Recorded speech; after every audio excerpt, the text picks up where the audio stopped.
I'm here with John Kao, the chairman of the Institute for Large-Scale Innovation. And John, welcome to Ottawa. Could you just explain your concept of large-scale innovation? Well, thank you, David. It's great to be here, and it's a great opportunity to answer some of these questions and have a dialogue with you.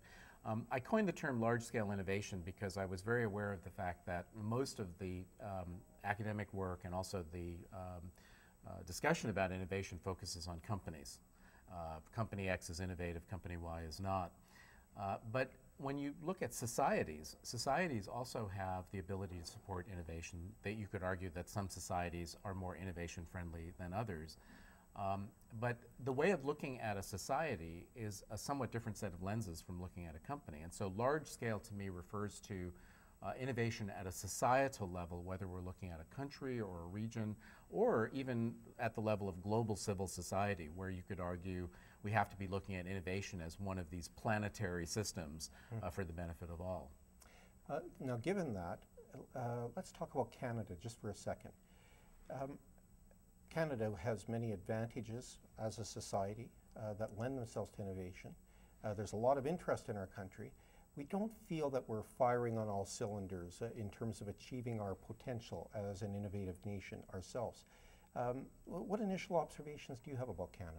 Well, first of all, I would say that that question about innovativeness or that doubt is one of the assets that Canada has, because there are a lot of countries out there that think everything is fine when it's not, or don't even have a way of engaging with that agenda.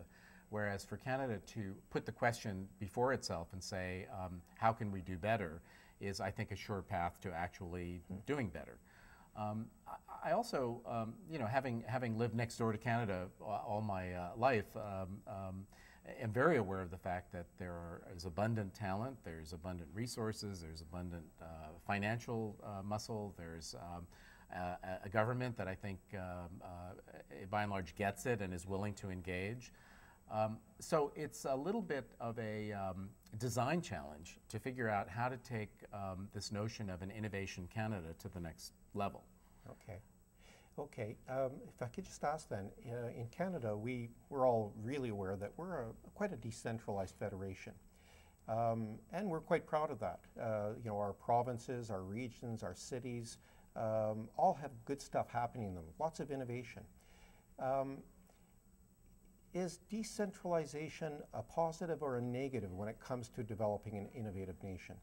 Well, I think if we were talking about the 19th century, it might be a disadvantage, because you would have real difficulty connecting the dots, so to speak, if you wanted to do something larger with fragmented resources. I mean, obviously the theories of creativity would say that creativity springs from diversity, and if you've got different kinds of people thinking about different kinds of things, doing different kinds of regional business activities that might depend on different regional natural resources or circumstances, that can't help but be a positive. But if there's no way of connecting them so that you get the opportunity to integrate across that diversity, then you don't have scale and you don't have the ability to achieve critical mass in certain areas. Now, we are in the 21st century. The 21st century is all about the digital domain. It's all about the ability of digital technology to have people work at home, whether it's a home is 1,000 miles away from headquarters or 1,000 feet away. It's a way for people to come together around shared interests. It's a way to put together teams. It's a way to communicate shared intent. And so I think actually there are plenty of examples these days of countries that have decentralized components to themselves, where the ability to create a broadband platform for society overcomes a lot of the disadvantages of being decentralized. Okay, well, these are words of encouragement. Thank you for stimulating our thinking in Canada, and thank you for starting a conversation we hope to continue with you. Great, pleasure. Thank you. Thanks, John.